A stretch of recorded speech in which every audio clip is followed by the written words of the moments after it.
Hey guys, welcome back to another edition of the Cover One Buffalo podcast. I'm your host tonight, Aaron Quinn, along with my co-host on the road, man, making many moves, always going somewhere, doing something. Greg Thompson, how you doing, my man? Good, good. Yeah, I'm sitting here looking at the high, 90 interstate heading west towards Toledo, but glad to be on the line with you. Yeah, dude, I know you got to watch the game with the Cleveland Bills backers. Is that where you were today, watching the game?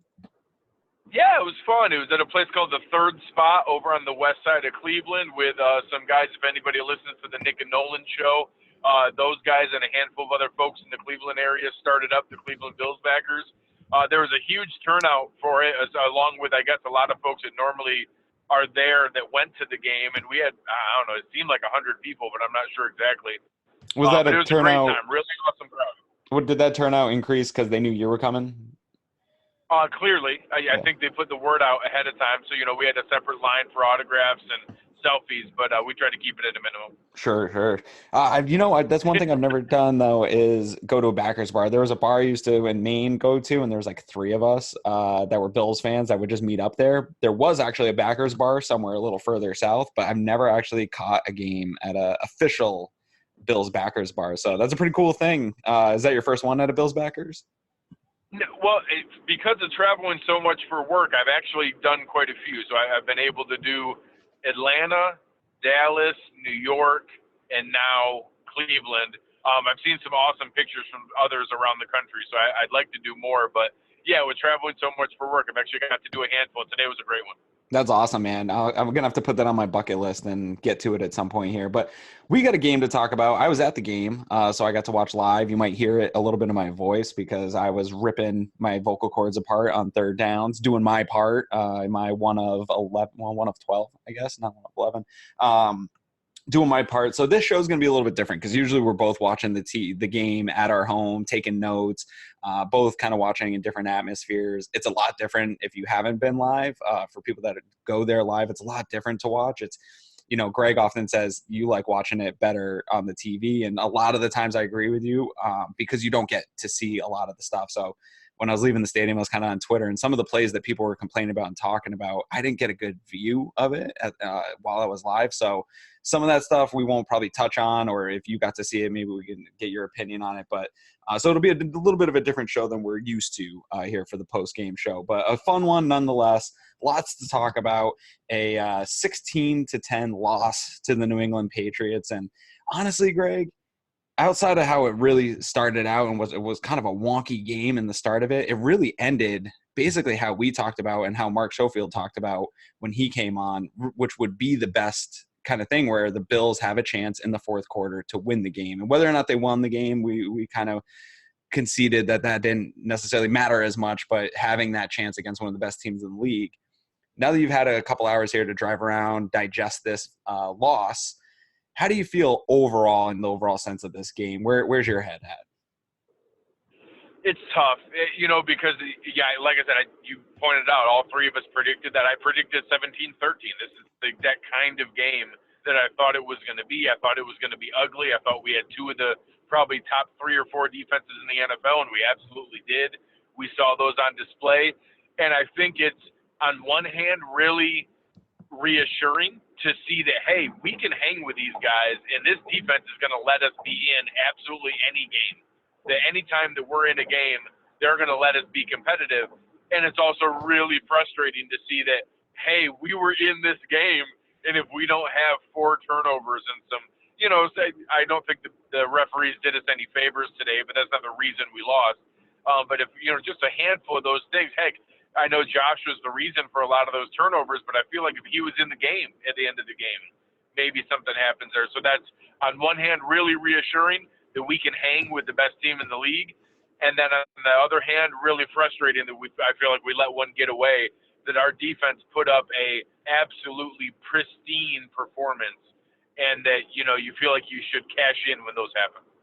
Yeah, I'm with you a little bit here because it was sloppy to begin with, and it felt like I told you this really before we went on air in the stadium. It really felt like we were maybe about to witness another Patriots blowout, the way they started there with the blocked punt for a touchdown, and they had one drive where they really just moved the ball on us and scored pretty easily. But really after that, it was an incredible defensive performance, probably one that I've never seen live.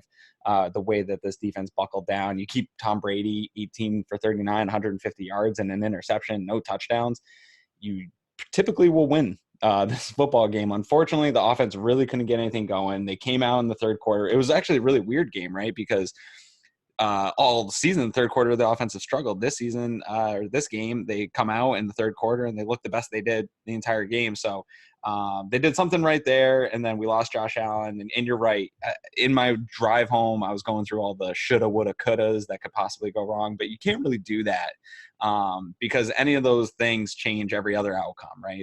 The game is how it is. And yeah, maybe they should have taken the 3 on 4th and 1. But you know what? If he doesn't take the 3, or if he does take the 3, then everyone's going to say, oh, you should have been playing for the win in that position. So really, hindsight always wins out. We talk about that a lot here. Hindsight always wins out. You're going to have some shoulda, woulda, couldas in a close, tight game like this. But let's talk about what we talk about a lot here on the show, which is the toxic differential. We're kind of talking about before. I don't have the exact numbers. This is just going off of Greg's beautiful brain in his memory and us kind of talking it out. We had it at the Pats 9 to Buffalo 7, and that's kind of typical of a game that's this close.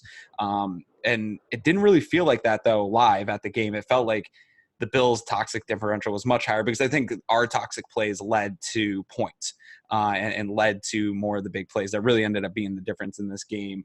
What did you take out of that kind of a sloppy performance, really by both teams, but the sloppy performance and then them winning the toxic differential? Yeah, I mean, it's crazy. It's honestly not much different than the Jets game. So, you're talking about where their toxic differential is all turnovers, literally almost every single bit of it. They only had 2 offensive plays of more than 20 yards. They had another one on a turnover on a penalty. There was a third offensive play that accounted for more than 20 yards, and all the rest of them were either direct turnovers, turnover on downs, or the block punt back for a touchdown. So they were all big plays where we gave up the ball for it, and the Bills were the opposite. We had 1 turnover and 6 explosive offensive plays, and that's just surprising to see it that way. But it was very similar to what we saw in the Jets game, where it was all turnovers on one side, some big plays on our side. We did get some chunk plays, and then, again, I went back and forth with a bunch of fans after the game, and that we'll get into it when we get to his section here. But this was a brutal game from Josh Allen, and I wish that we had him on the field at the end of the game and feel like he could have won it for us. And that's kind of what this roller coaster is. Yeah, no, let's talk about that a little bit right now because I think that this is going to be the story all week is the hit on Josh Allen and whether or not he's going to be in concussion protocol. Well, he is in the protocol, how long he's going to take to get out of it. As soon as I saw that come across my phone while I was at the game, I just assumed that he'll be out for a week. So there's a lot of implications on that. But I'm with you on that I felt like if Josh Allen was in the fourth quarter, that makes it a ball game. But at the same time, primarily up until the third quarter, he had a pretty sloppy game. He was pulling it out, and we've seen him in the fourth quarter make great plays and lead this team. But the Pats kind of had his number and weren't allowing him really to get out of the pocket. He was flustered the entire game up until that one drive in the third quarter. So, again, the coulda, woulda, shoulda stuff is hard to determine because actually I liked a lot of what I saw from Matt Barkley when he came in. Outside of that final drive that he had, he was getting the ball to guys better than Allen was for the most part of the game. He was hitting guys underneath, getting in them catchable balls. He had a few bad ones. He had some that hit the dirt, things like that. But he was doing some different things that just Josh Allen still struggles to do. So I don't know which really one ended up putting him in a better position. Obviously, it's something that we can debate, and you'd like to think it's Allen because he's our star quarterback and he's done it before. But I don't know if we can live on that kind of shoulda, woulda, coulda with that scenario in this game. Prove me wrong. Yeah, it's tough. I like the fact that we have an above-average backup quarterback. I like the fact that we have that as a fallback plan, but that's what he is, and that there's further limitations. You and I talked a lot leading up to the season that we went from terrible to average in a bunch of places. We went from a terrible offensive line to to an average offensive line. We went from terrible receivers to average receivers. You know, we added and got ourselves up to par in several categories. That's not a situation that Matt Barkley is going to thrive. If you want to take Matt Barkley and give him, you know, Sean McVay in his ear and that Rams offense around him, I bet he could look pretty solid.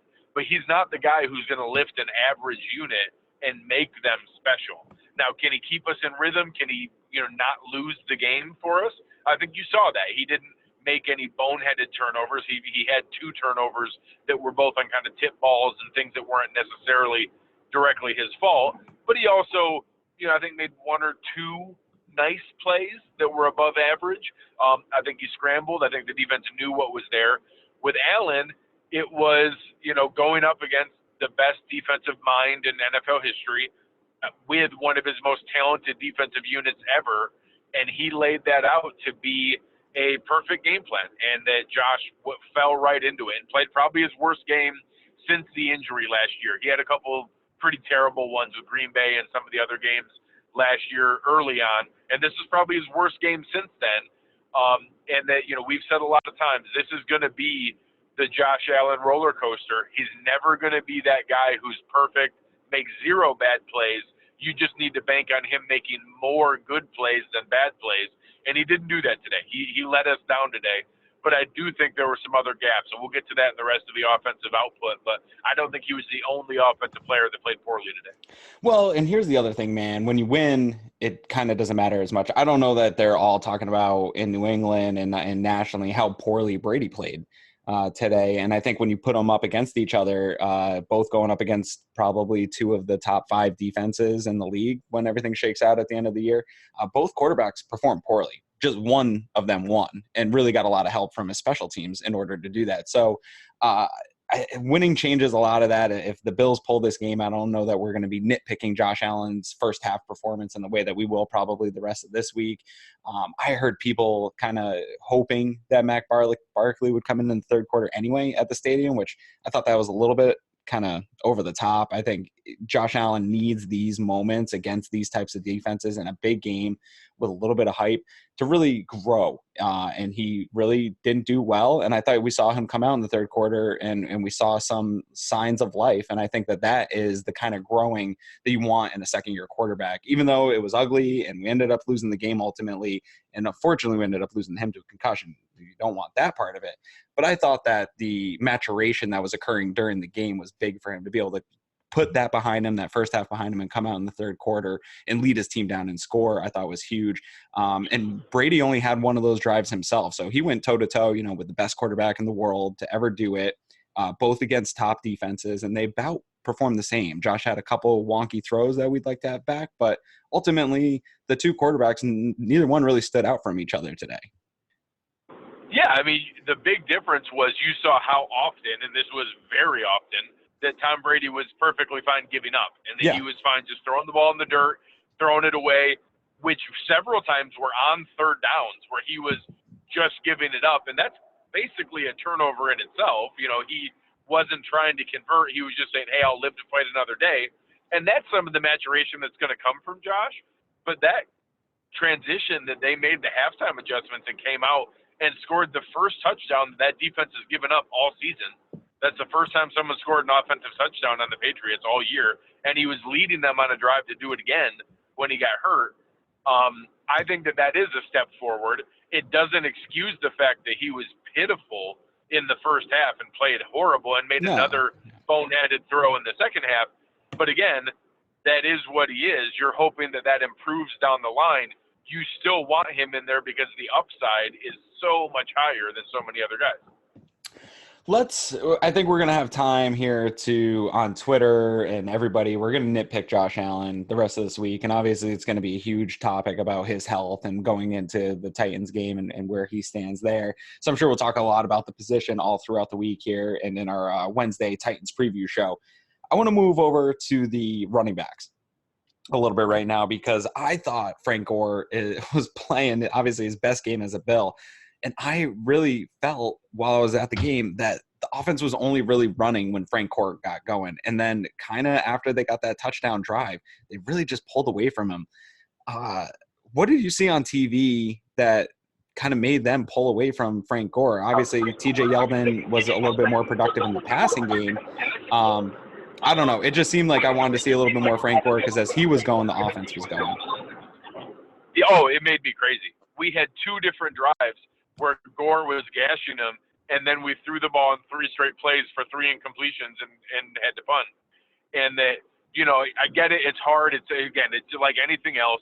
Everything is easy in hindsight. Everything is easy, to nitpick after the fact. But it certainly seemed like we could have gotten him more than 17 carries. I didn't mind giving a drive here or there to TJ Yeldon because, one, I'm not sure if any fans are aware, Frank Gore is 36. What? So that might be new news to some people. So, I get the idea that you can't just keep giving him the ball every single play. But there were a couple times where I thought we could have fed him a little bit more. I do think this was by far TJ Yeldon's best game. I thought he really played well, specifically in the passing game, and really stood out on several plays and showed that he can be a viable weapon and hopefully dialed some people back. There are a lot of people asking for him to be cut to bring in Marcus Murphy. And I'll say that there were 3 blitz pickups that I saw TJ Yeldon make that Marcus Murphy could never make. So there are reasons that he's on today, but the running game was fantastic. Yeah, I lost you a little bit there at the end, but if I didn't see anybody calling for Marcus Murphy, but I must have had that muted on Twitter or something, because if I didn't have it muted, I'm going to mute it now. No, I thought TJ Yeldon played really well, and I think that using him in the passing game actually really benefited the offense quite a bit. But I agree with you. I think there was probably a way we're maybe nitpicking a little bit, but he only had the 17 carries. I think Frank Gore could have easily gone 20 plus in this game, and it maybe not would have been the total difference. But I think you could have gotten to field goal range a couple more times where you're kind of hovering around that 40, 45, and then Allen takes a sack or whatever it is and kind of just keeps him out of field goal range.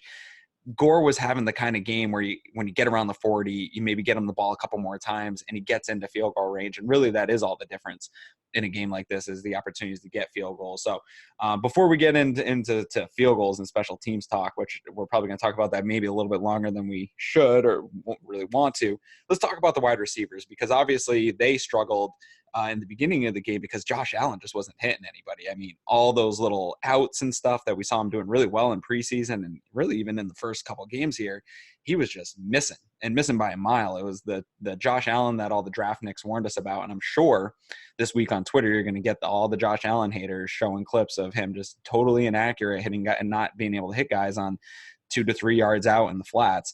And I think that made the entire group suffer as a whole. But at the end of the day, there was some nice production as they got going in the third quarter. What did you see out of that group as a whole? And obviously, I think you probably are going to want to talk about Zay Jones. So I hand the floor over to you.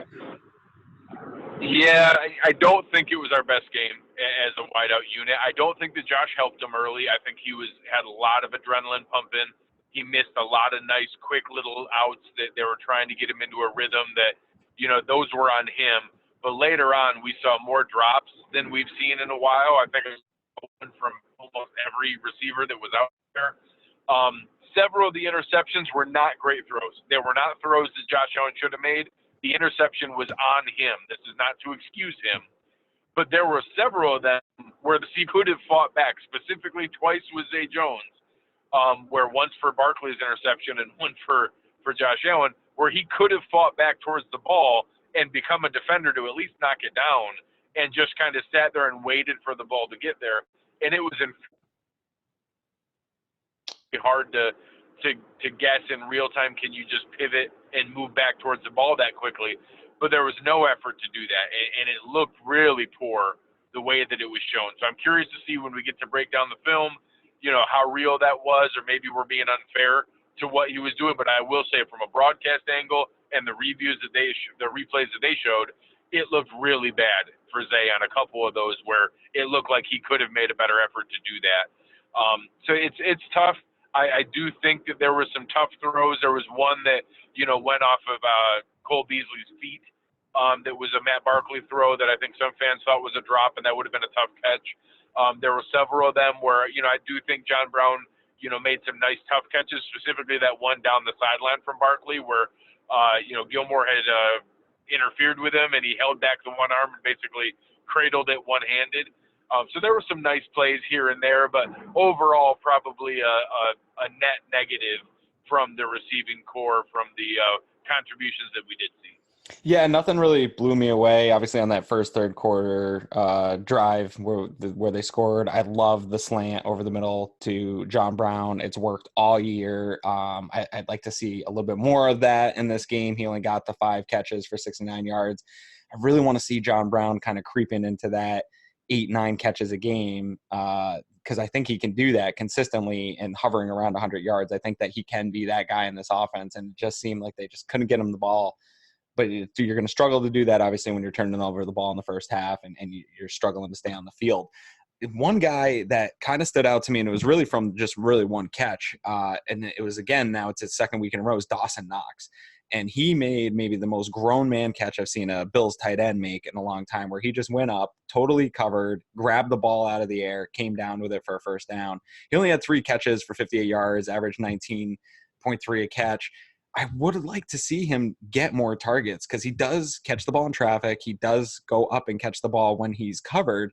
Obviously, he's had some drops and he still has some refining to do. But as he progresses and ascends into his rookie year here, I'd like to work him to get more touches because there aren't – like Cole Beasley's not a guy that's going to just go up and fight for a ball, right? He's going to be open and he's going to get it. John Brown can do that. But outside of that, we don't have those guys on this team. And I think that Knox gives you that ability – on those third and medium, third and longs, where if nothing's really open, you can kind of force him the ball and he might be able to fight off that guy for the one-on-one. The Bills just don't have those guys. And I got to rewatch the Zay Jones play because I really missed it being live. But he's never been that guy either to come back and fight for the ball. That's just not who he is. So I believe everybody that's saying that. That's just not who he is. What did you see out of Dawson Knox? And do they need to start feeding him here as Tyler Kroft also is getting healthy in the background? Yeah, absolutely. I think that he made a positive contribution where he could. I would have liked to have seen more targets. And I actually did see 2 other plays where you could tell he was the designed first read on the play. There was one where they motioned Gore out wide left and had both Gore and DeMarco out left outside of Knox, who was in kind of I think Eric calls it a nub set, where it's kind of like a little wing slot just off of the tackle. And they had him there lined up with a linebacker, and they were running him up the seam. And that was one of the plays where they got pressure. And you could see Josh looking at him and then had to bail out because he was getting pressured like he did over and over again. And there was another play where you could tell he was there and was the right read and just couldn't get the ball out because of pressure. So there was a lot of plays where, I think that we saw Lee Smith on the field a lot because we needed him to block. And I'd love to get into a set where we trust our offensive line more and can use Dawson Knox for what seems to be more potential than we even anticipated. So I'd love to find a way to get him more into the offensive game plan. And there was a couple plays where it seemed like they were going to try today, but when he gets the ball, he does positive things. Yeah, no, and that's great, especially when your offense is struggling, obviously, the way they were today. And we'll have some time to nitpick the offense. And I'm actually really looking forward this week to Nate and Eric's breakdown in the film session. And if they continue to break down Josh Allen here this week, I'm really interested to see some of the stuff the offense was doing. And I'm going to keep an eye on the offensive line because while I was at the game, it's hard for me to pinpoint who is issues on the offensive line, but I think that led to a lot of the issues that we were seeing. Josh Allen just really was never comfortable at any point until that one drive in the third quarter where he seemed like he had a lot of time and a nice clean pocket. But really for most of the game, it seemed like somebody was failing along the offensive line at any given point. I don't know if that was more of a product of, like Mark talked about this week, of the defense and that amoeba and moving guys around and finding your weakness and kind of pinning on that weakness. Or if it was just a rough day for the offensive line as a whole. But I felt like a lot of the issues, and this was just obviously a feeling. I had not the best angle to watch this as far as analyzing the game, but it felt like a lot of the issues for this offense really started there. And I'm starting to get worried that there was a lot of hype going into the season about this offensive line being a unit that was going to be so much better than it was. And it still is a lot better than they have been last year. But I think that they may be on the more below side of average than maybe we originally thought. I'd love for you to prove me wrong and say that, no, you're totally crazy. They look fine. do think that there's an important balance to how we do this, and that running game was, and how many holes they opened up for Rancor. So I'm fair to be able to make people. I Oh, you're breaking up a little bit there, bud. You there? in the past, Greg, they I'm were losing. terrible. I thought. Hey, buddy, I'm losing you there. Hey, can you hear me? I can. All right, go. Hello? All right, you got me. Yep. Hello, hello, hello. Hello. Can you hear anything? Hello, hello. You can't hear me. Offensive line blocking. All right, I keep can talking. hear you. Yes. Yep, keep talking. All right. Okay. So I do think that it's fair to balance it out that the offensive line did open up holes, and I think we do have a large road grading, mauling offensive line for run blocking who are really poor in their pass sets today. And I think that it's tough to be able to balance that out and to keep Josh upright when they're getting, Corey just got toasted on some speed side, on the internal moves and being able to just do some of those kind of tackle games that they did inside, giving up pressure on every single play. Half the time Josh was getting pressure, and the other time I couldn't blame him for assuming it was coming and that we were going to get pressure for it. So it was just really hard to be able to get anything going when they were doing that. So I will say they did open up a lot of holes in the run game, but the pass blocking was really, really poor. Yeah, and I feel like that's kind of been the MO of this unit so far, and I think they are built for the ground attack, and that's fine if we stick to it a little bit more. So, all stuff that we'll kind of break down throughout the week. Hard to really judge watching the game live, so I try not to be too critical of the offensive line after watching it live or watching it on the broadcast view until we really get to look at what was going on. I want to flip it over to the defense here because the interesting thing to me about this defense is if you were a casual fan just watching this game, you would say, wow, that defense played really well. But if you look at the box score, nothing stands out to you, really. Obviously, Tremaine Edmonds has his 7 tackles, leads the team in tackles, but there's really nothing else. There's the 1 interception from Micah Hyde, but Tom Brady barely got hit today. Maybe he got touched once or twice. Really not a lot of pressure, but this may have been one of the best defensive performances I've ever seen from a Bills unit. They really dominated this game. And I think it speaks to the fact that you don't see a lot of the box score stuff, or that it doesn't necessarily look flashy or big time turnover plays that you see around the league. Is it speaks to that maybe this defense is more about the unit than it is about the individuals. And as a unit, they are just really pristine. They play clean football, and they're going to force you to make mistakes and force you to punt the ball really all the time. And they're not going to allow you to get in the red zone very often. And I think that might be better than having a stat sheet filled with, we got 5 sacks and 2 interceptions, but they scored a bunch of points. You get a lot of big plays, but you give up big plays. They really aren't giving up much. Is this one of the best defensive units you've ever witnessed as a Bills fan? And the Patriots offense to 224 total, and that came on 2 drives. And to be able to be in that situation where you're forcing 9 punts and 7 3, I think that it's an incredible. I think it's an. Do you hear me? Yep. All right. I think it was an incredible performance overall. I thought that it was just phenomenal to be able to show that much discipline, to be able to stay in front tackles virtually the whole time, being able to consistently, stay in your gap, follow your assignment, and play what can be boring when Brady's getting the ball out of his hands that quickly or throwing it away so often, but continuing to stay disciplined and on your assignment. It was just unbelievable how consistently they were making the play, and being able to get that offense off the field is just. Yeah, I think it's a super incredible feat, and I am very excited.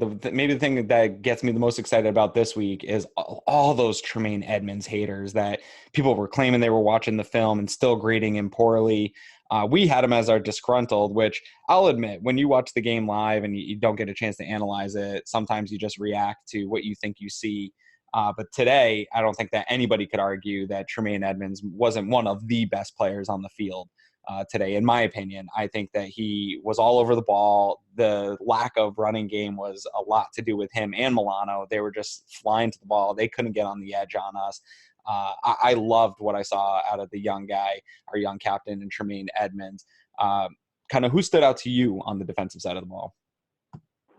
I think that's a great one, and I think that you pointed out, Eric really helped us kind of see in the film breakdown that it wasn't what we initially thought were some negative plays. There was really him doing his job, and that, being able to go through there. And I thought you saw the combination of that today with Tremaine Edmonds doing his job and multiple flash plays.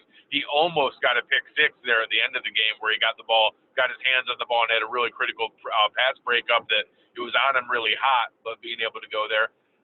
Micah Hyde was phenomenal. Again, being able to really bait Brady into that interception down in the end zone really stood out. You saw more flash plays from Jordan Poyer, and I thought a really sound tackling game from both Levi Wallace and Tre'Davious White, which is tough. For as many little, bubble screens and short tunnel screens that they run, getting the ball out to their receivers quickly, I think that they really shut those down quickly and did a nice job. So just a great all-around effort across the board. Ed Oliver almost got his first career sack on Brady and did hit him the one time, but beyond that, I think Brady was clean the rest of the day. Yeah, and our boy Daryl Johnson got real close on him one time too. And if he was just there a second, that's a strip sack that Daryl Johnson would have had on him. And you saw Jerry Hughes saw it as he was coming onto the field, and he was telling him, he was going, "Oh, you were so close, so close."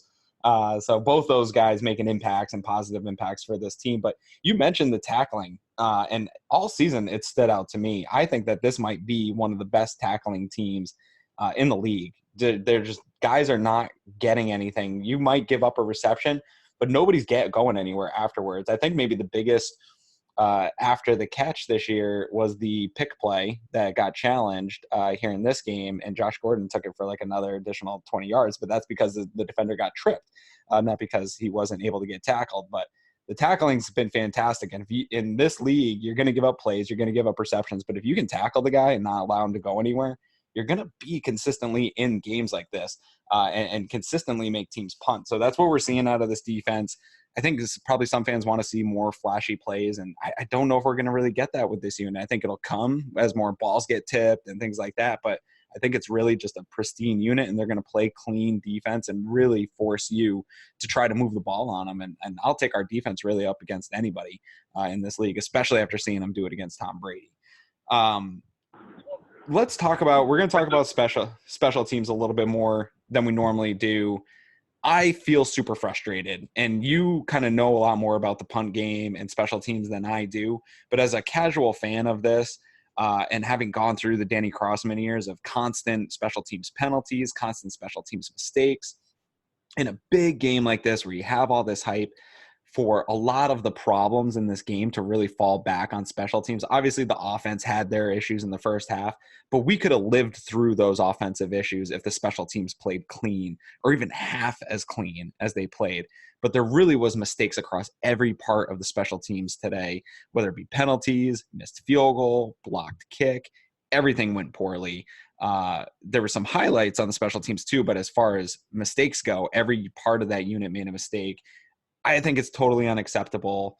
What's going on? Is it just a new coach, new scheme, and guys aren't figuring things out, or was it just kind of a conundrum today that all these mistakes happened? Yeah, it's hard to put your finger on it, and I think that a piece of it is how many new pieces there are in a first-time coordinator, and I'd like to think that's going to grow over time. This is only the fourth game that Farwell's ever been a special teams coordinator, but like I said, we started with the offensive line, giving a couple of positives. There were a couple where Bajorquez had some punts with enough hang time and in the right position that Saran Neal got under them at the 5-yard line and fair caught 2 of them. That's really impressive. That's a really good job. But there was also a play where the gunner didn't come in. They had 5 guys on the right side of the line with only 3 defenders, and we let 2 guys come through untouched and blocked it for a touchdown. And in case you didn't notice, we lost 16-10. So not having that block punt back for a touchdown would have been awful helpful. And just that kind of, you can't have those critical mistakes. I get it that, yes, Bajorquez shanked another punt, and that was terrible. Had some other inconsistent ones. I would like for Hauschka to make every kick a 48-yarder, not a gimme. so I'm not terribly concerned there, but it would have been nice for him to make it. But just not getting lined up and letting a free rusher come untouched to block a punt back for a touchdown. And I have to assume that they got a read on that from a film standpoint to know that if they started out on the gunner and then shifted in mid-play, that we wouldn't bring the gunner in, and must have got a read on that somehow. And that's just, Belichick beating us and being one step ahead on that. That's infuriating to see that we let them outsmart us into a free touchdown. Yeah, and there was a lot of talk. I heard some on the radio and even some in the stands that Borges should have called for a fake himself and thrown it to that guy. I don't agree with that at all. I don't think that it just works like that, where the punter just calls a fake and throws it to that guy. I think what was supposed to happen was the gunner was supposed to come in as extra added protection to make up for the guys that are coming in with the all-out punt block. Any special teams aces out there can come to my Twitter and tell me if I'm wrong or not, but I don't think that play was supposed to say, okay, well, the guy's wide open over there, let's have Borges throw him the ball and see what happens. I think that we're supposed to bring the protection in. Somebody missed something somewhere, and I'm sure that is not going to be a fun film study throughout this week here for that special teams unit, and I'm sure Sean McDermott's going to be in there, sitting in there, yelling at those guys with that, because it really was the difference in the game, because we only gave up 9 points to a Tom Brady-led offense, and to have a play like that is just so disheartening, and it really ended up being too much to overcome for this team, because the offense just could not do what a lot of the offenses have struggled to do this year, which is score on the New England Patriots enough to overcome a huge turnover like that. So special teams, in my opinion, is on notice. It's been weeks now of mistakes. I think the Giants game could have gotten broken open with that Sear Neal saving that touchdown against the Bengals. Obviously, a kickoff return, I think it was, came back from kind of it definitely was a hold, but those holds happen pretty much all the time.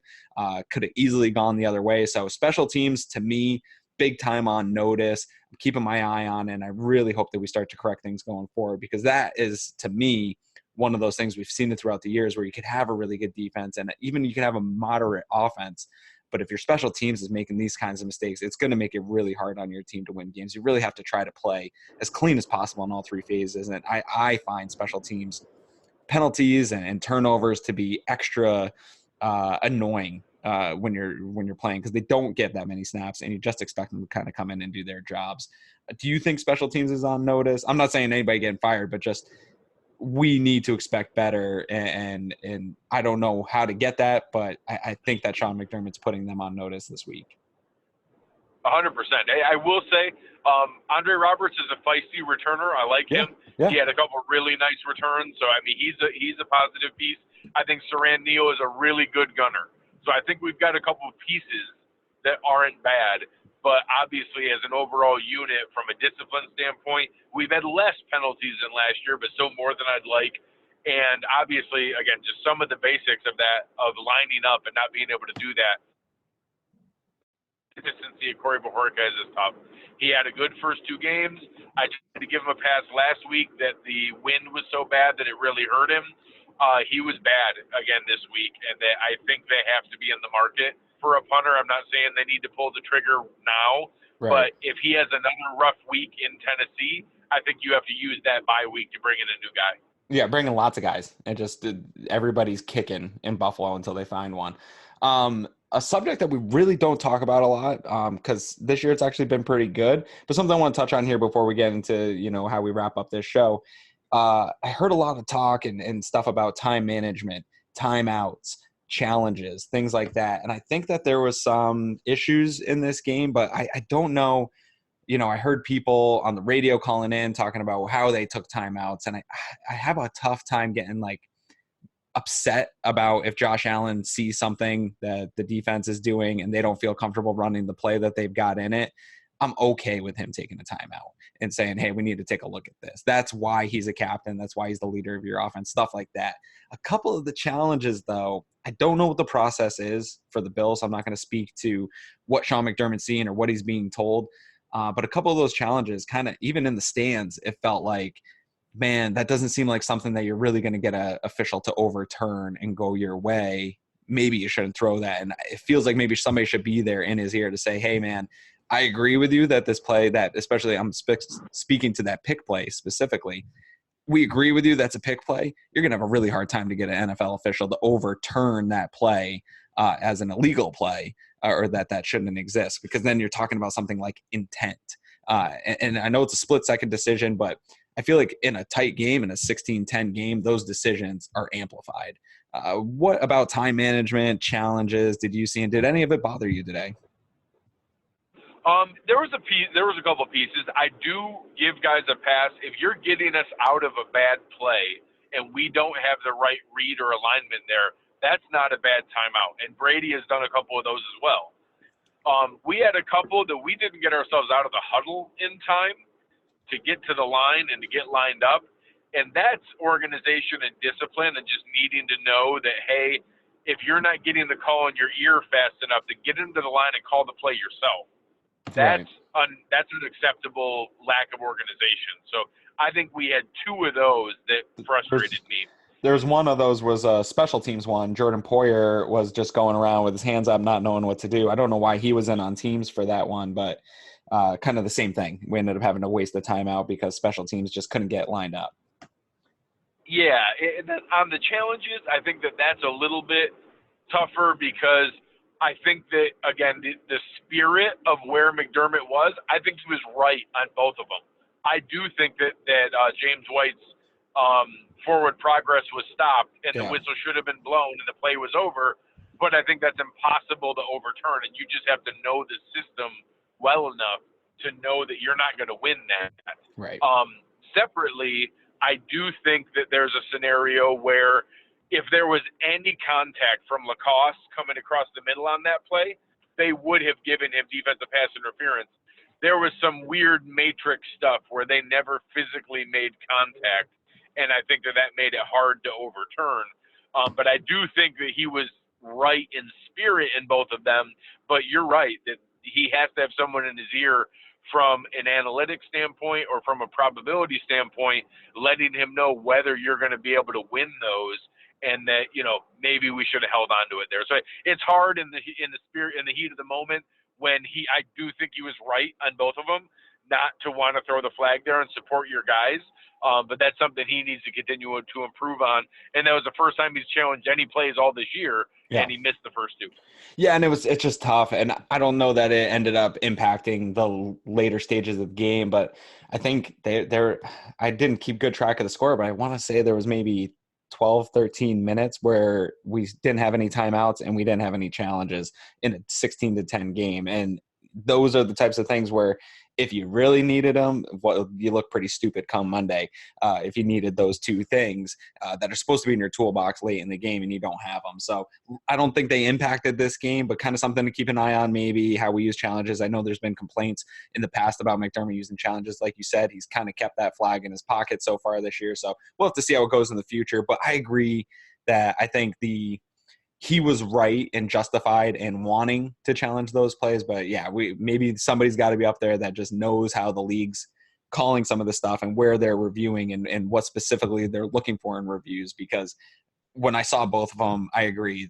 I agree with you, Sean, but you can't overturn either one of those. So something to keep an eye on. Let's get right into the disgruntled here and wrap this show up for people, because I know people are probably sick of hearing us. Let's start with your gruntled. Let's go on a positive note. For you, who was your gruntled player today? I am going to give it to Tremaine Edmonds, part as my mea culpa of maybe overreacting a little bit last week. But really, you could go to the entire defense, all 11 players. Unbelievable. You hold the greatest quarterback of worst performances of all time. Everybody deserves a game ball there. So I'll have Tremaine Edmonds as the representative of that, but it's the whole defense, and they all deserve it. Yeah, that's a good one. And I thought about doing something kind of similar, and really Leslie Frazier, since we've given him out to coaches in the past, because to go up against Tom Brady and Belichick and McDaniels and hold them in check, he deserves some type of an award this week, whether it's the best boss in the world mug or whatever it is. Give that man something. But I'm going to go a little bit on the other side of the ball, even though the offense didn't perform well. I'm going to give my gruntle to Frank Gore. 17 carries, 109 yards, 6.4 in average. Didn't get in the end zone, but he also surpassed the 15,000 yard mark for his career, which is incredibly special.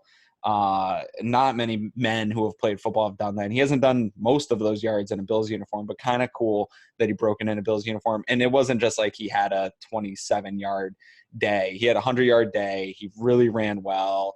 He doesn't look like he's aged at all in the last 3-4 years, which is incredible. So he gets my game ball, and I wish they would have given him the ball a little bit more because it would have been even more of a gruntled for me. Let's go. Yeah. I mean, anytime he's on the list with Emmitt Smith, Walter Payton, and Barry Sanders. Yeah. That's it. He's the fourth guy. That's unbelievable. Unbelievable and super special and pretty cool to have seen live. And like I said, not just that, but also still had a good game and a very productive part of the team today. I'll start off on this one on the disgruntled. It's going to Josh Allen. For me, even though Zay Jones had his issues, people had some issues. Josh Allen really took, I feel like, the Bills out of the game with the early turnovers and just stalling the offense a number of times. And we won't know if he was going to be able to make up for that like he has in the past because of him leaving the game. But I got to go with what I saw and the snaps that he did play. And there was way more bad than good. And Josh Allen, hands down, gets my disgruntled. That's the right call. I do want to give a special shout out to the lack of effort from Zay Jones. And that I'm mad at Heath Farwell for letting them outsmart us for a free touchdown. But Josh Allen was bad today. He was way more bad than good, like you said. He deserves the disgruntled, and that he has to be better than that for us to go anywhere this season. And the good part is, this is only game 4, and that it's only his 15th start overall, and we have a lot of positive things going that direction. But he has to be better, and he wasn't today, and you have to hold him accountable for that. And I agree. He was the biggest net negative in anybody on the field today. Yeah, and I this is just an in the moment, in a vacuum, disgruntled for today. It really doesn't change my view of Josh Allen. It doesn't make me panic about who he's going to become. We went up against a very elite defense, probably the best defense I've ever seen the New England Patriots have, and that's saying something because they've had really fantastic units throughout the year. So he went up against the toughest test of his career, and he failed, and that's okay. Quarterbacks are going to do that. He's a young guy.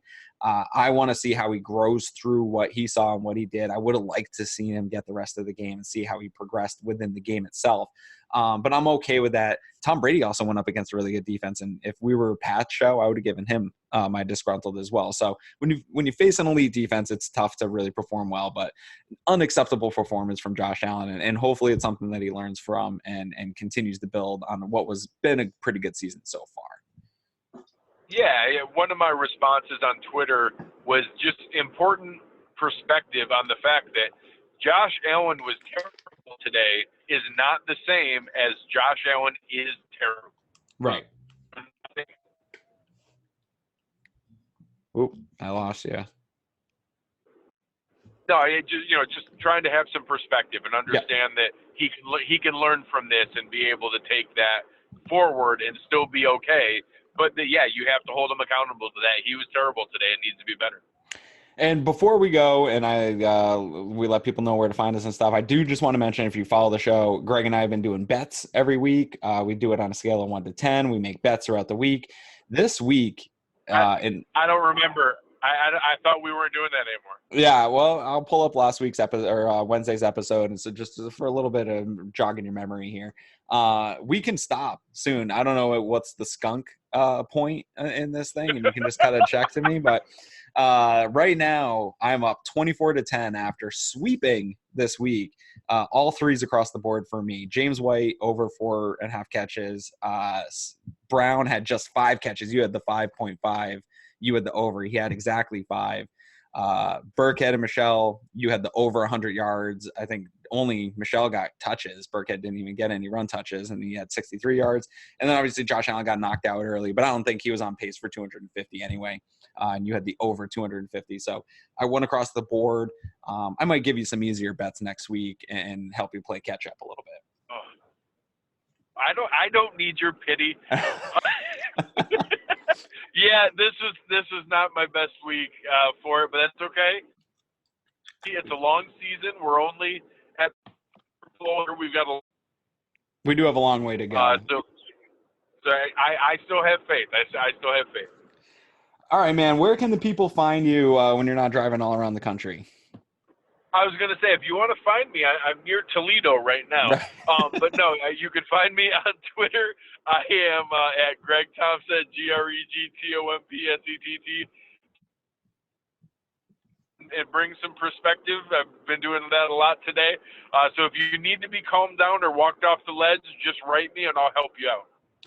And you can find me at Aaron Quinn 716. Pretty abrasive if you come at me, so careful coming at me too hard. No, I'm a fun guy. I'll interact with anybody. I had a lot of fun on Twitter today, tweeting out stuff from the game and got a lot of interaction. I just love it. It was actually pretty cool, Greg. We were at a pig roast the other night, last night before the game, and a couple people had talked to me. They came up and they introduced themselves, and I was like, "Oh yeah, my name's Aaron." And they're like, "Wait, are you Aaron Quinn from Cover One Buffalo?" And I was like, "I am, man." So it was pretty cool to meet some people in real life and feel like people are actually out there listening besides just the guys in the Slack channel. So people are out there listening, which is a pretty cool thing. So keep tuning in. We absolutely love it. If you haven't already done so, head over to cover1.net, sign up for the premium membership. You get access to our premium Slack channel, premium film room. You really get a really good group community that we've built over there. Game day is fantastic. It was probably the biggest disappointment to me not being at my house was missing out on all the Slack channel interactions that go on. I kind of popped in from time to time, but I missed out on the Slack channel today, and that was a big bummer. So if you haven't done it, go over, sign up for the premium membership. It also keeps the Cover One machine rolling. We don't really collect money in any other way besides our premium membership, so it really helps us to continue to get out all this top-notch content that we try to give you each and every week throughout the season. So stay tuned. We got our episode this Wednesday previewing the Titans matchup. This is going to be a big matchup, Greg, another big AFC one. I've been saying all week that while emotionally beating the Patriots would be fantastic, and that's a really cool thing, a nice badge to wear, but this Titans game, in my opinion, the big perspective is a much more important game. 100%. This is a team we're going to be fighting with for a wild card or a playoff spot. This is a game that we need to win, and if we can go into the bye at 4-1, absolutely everyone would have taken that if we told you that before the year. So this could be a huge game. I hope that Josh Allen's back and healthy, but anytime we bring this defense into town, I feel good that we have a shot. Yeah, absolutely. And so look forward to all the content coming out, reviewing this game and then previewing the Titans. Thanks so much for joining us tonight, guys, and we will catch you soon. Thanks.